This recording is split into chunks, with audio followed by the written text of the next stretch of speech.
Crónicas Pirexianas. Epílogo. El heredero.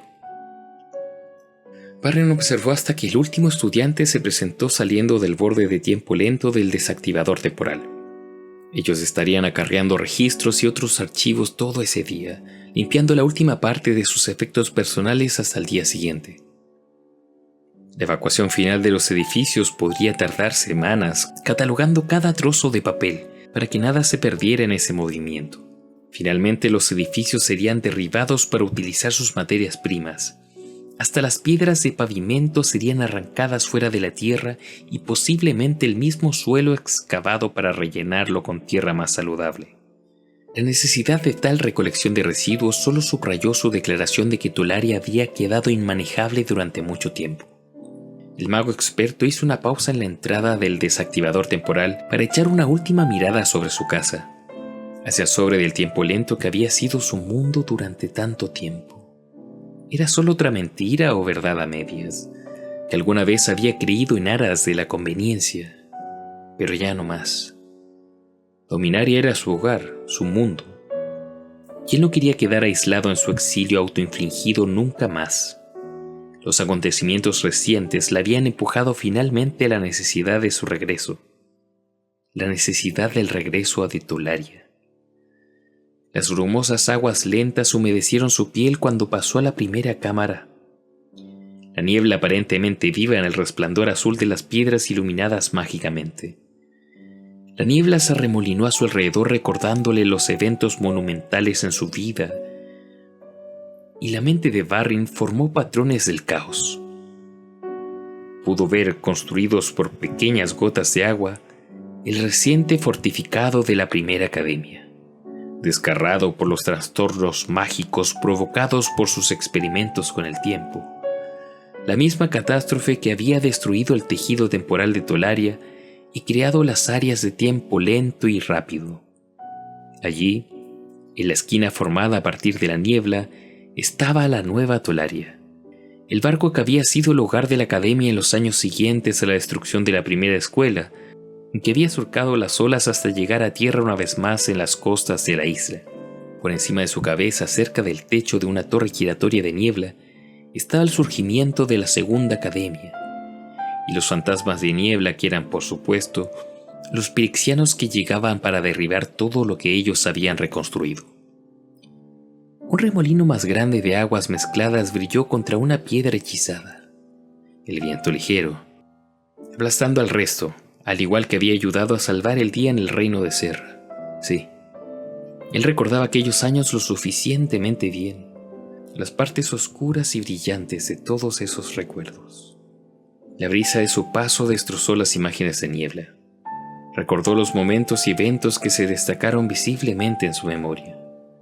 Recordó los primeros días, actuando a veces como padre sustituto junto con Ursa y Gata en la creación de los simulacros, guerreros Metratrán, incluso cuando él había comenzado su propia familia y encerrado tanto a él como a Raine tras las puertas temporales. Pensó en los linajes, en sus muchas encarnaciones, saliendo de la unidad de la academia y luego moviéndose forzosamente hacia Dominaria. Vio aquel de en ruinas, su gente solo recientemente recuperándose de sus varios siglos de pruebas pirexianas.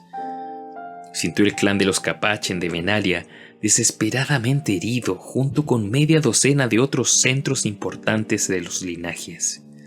Y ahora Karn había desaparecido. El mago experto sacudió la cabeza. Tantas vidas interrumpidas y tantas más a punto de comenzar. Un cálido sol tropical sacudió el frío de la piel de Barrin mientras pasaba de la última cámara y de nuevo al tiempo real.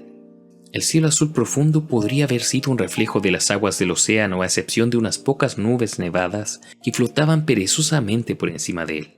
Parpadeó por el día brillante y respiró profundamente la salada, bronceada brisa del océano. No habrá más errores, se prometió a sí mismo. ¿Te gustaría un paseo por la isla? Aunque esa voz suave y hermosa era indudablemente familiar, Barrin todavía notó un tono vacilante. Se giró hacia uno de los bancos de piedra que se sentaban a ambos lados del desactivador personal.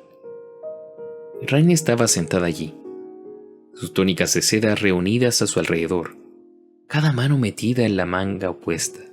Largo cabello oscuro caía en cascada hacia abajo sobre ambos hombros. Los ojos marrones le estudiaron con una mezcla de preocupación y esperanza. ¿Has estado esperando mucho tiempo? No mucho, unas pocas horas. He oído que estaba cerrando todas las oficinas y laboratorios de tiempo lento. Vi que los estudiantes estaban marchando algo más temprano y pensé que tú vendrías con ellos. Se puso de pie tan elegante como siempre, a pesar de que mantuvo los brazos cruzados protegidamente delante de ella. Cualquiera sea ese mucho que nos quede, prefiero gastarlo en Tularia, en la Tularia real. El viento ligero no se ha ido, ¿verdad? No, aunque Multani y Rofelos esperan seguir su camino pronto. ¿Quieres hablar con ellos? Ya he arreglado que un grupo de eruditos los entreviste para saber lo ocurrido en Yavi Maya. No me importaría hablar con Multani. También quiero enviar el viento ligero hacia Argivia. Espero organizar un nuevo intercambio de académicos con la Universidad Argiviana. Podrían tener ideas sobre maneras de reparar parte del daño que le hemos hecho a Tularia. Podría darnos una oportunidad, Dijo pensando en los varios significados de esta última frase. Entonces Raine sonrió, brillante y maravillosa. Sus ojos refulgieron con un toque de travesura. Ella tomó su mano entre las suyas y las guió al suave bulto de su abdomen. Entonces, danos a todos una oportunidad. Estoy embarazada. La revelación sacudió a Varrin hasta la médula. Una sonrisa en respuesta a la propia expresión de Raine en su rostro. Un reflejo de la calidez que él sentía en su interior. ¿Qué mejor augurio con el que empezar que el inicio de una nueva vida? ¿Qué tal si entonces nos dirigimos hacia las nuevas oficinas? Hay mucho que hacer. Me voy a quedar con tu primera sugerencia. Un paseo por la isla. No más errores se había prometido a sí mismo. Ya no importaban las demandas puestas sobre él. Varrin no se permitiría a sí mismo ignorar las mismas razones por las cuales había luchado. Nadie podría. No si querían creer en una vida mejor después de la batalla. El legado y el heredero, si alguna vez llega a haber uno, puede esperar hasta mañana. Simplemente, alguien más tendría que vigilar a Dominaria hoy. Los picos montañosos de Yamurá eran apenas una mancha sobre la línea del horizonte, una promesa de la distancia que aún debía ser recorrida. Detrás de Karn, el sol caía a baja altura sobre el mar Boda. El atardecer salpicaba los cielos de carmesí, un buen presagio para los marineros que Karn había aprendido cuando había abordado el barco que había cruzado el Boda, pero que al golem solo le recordó la sangre derramada detrás de él en Benalia. Las vidas desperdiciadas al proteger los planes de Ursa no se habían perdido en vano. El golem se aseguraría de ello. El viento ya hacía sentir el toque frío del atardecer rastrillando la hierba. La luna brillante llena se alzó bajo el horizonte oriental, prometiendo algo de luz gris con la que poder viajar esa noche. Un lento y pesado paso le siguió al otro. El mismo ritmo incansable que había llevado al golem lejos de Delat y finalmente fuera de Benalia. Se había detenido en los pueblos solo cuando había sido necesario. Una vez para hablar con un platero para que le reparara su cuerpo, 4 veces más para completar por lo menos una parte de su misión, encargada por Ursa el caminante de planos. En el cruce de las aguas se mantuvo en su camarote y lejos de miradas indiscretas. Había sido llevado a tierra en una lancha, lejos de cualquier puerto y de cualquier necesidad, y lejos de su destino final. La cara de Terry todavía embrujaba al golem, pálida y demacrada después de la estrecha victoria en el campo de batalla que costó la vida de su hermano y descargó las responsabilidades del clan Capachen sobre sus hombros. El golem no la había olvidado, pero una vez más su conflictiva lealtad le llamaron al compromiso. Quedarse con ella o seguir las órdenes de Ursa. Vida contra legado. El caminante de planos todavía seguía preocupado más por su colección de mecanismos, esculturas y artefactos mágicos en lugar de las personas cuyas vidas tocaba. Sus únicas palabras a Karn, después de la muerte de la incursión pirexiana en Benalia, había sido la de dirigir una recuperación de los objetos del legado. El legado. Había dicho a Karn. Recoge lo que puedas y llévalo lejos de Benalia. Encontrarás protección en Yamura. Te buscaré allí, cuando pueda.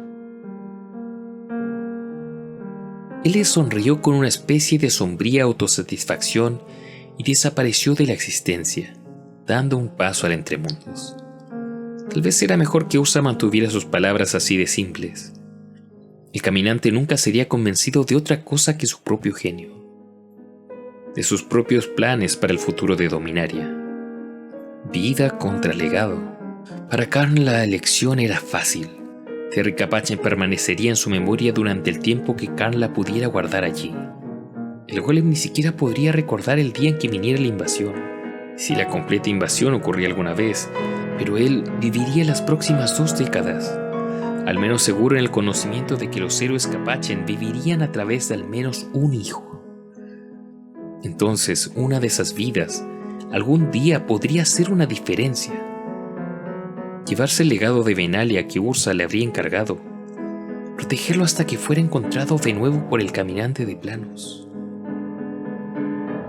Karn llevaba varias piezas de artefactos del legado, y en sus brazos, envuelto en nuevas mantas gruesas, llevaba otra parte del legado. Aquel que bien podría ser el último héroe Capachen sobreviviente. El bebé Gerard, el nieto huérfano de Terry y la solicitud final de ella hacia Karn, que el golem de plata le llevaría a algún lugar seguro. Ursa el caminante de plano se centró en sus componentes humanos como su camino de acceso a un producto final, más que por sus propios talentos y habilidades especiales. Viviendo entre ellos, cuidando de ellos como niños y con frecuencia entablando amistad con los adultos, el golem en cambio reconoció en cada uno el espíritu que desafiaba a Pirexia y que prometía alguna forma de salvación. Ursa se había equivocado en eso. Tal vez no llevarían el legado en su forma final ni descubrieran la manera de derrotar a Pirexia de una vez y para siempre, pero uno de ellos había sobrevivido. ¿Cuántos más de ellos serían fundamentales para el futuro? Esta era una simple verdad, que el golem en su limitada memoria había reconocido y que Ursa el caminante, con sus milenios de experiencia, no tenía. Cada uno de ellos, individuos de los linajes o no, eran una esperanza separada para Dominaria, una esperanza que podría ser una diferencia final entre la vida y la muerte. A Karn lo mantendría a salvo, de modo que con su propia vida, Gerard Capachen pudiera tener la esperanza de marcar una diferencia, la marca de un verdadero héroe.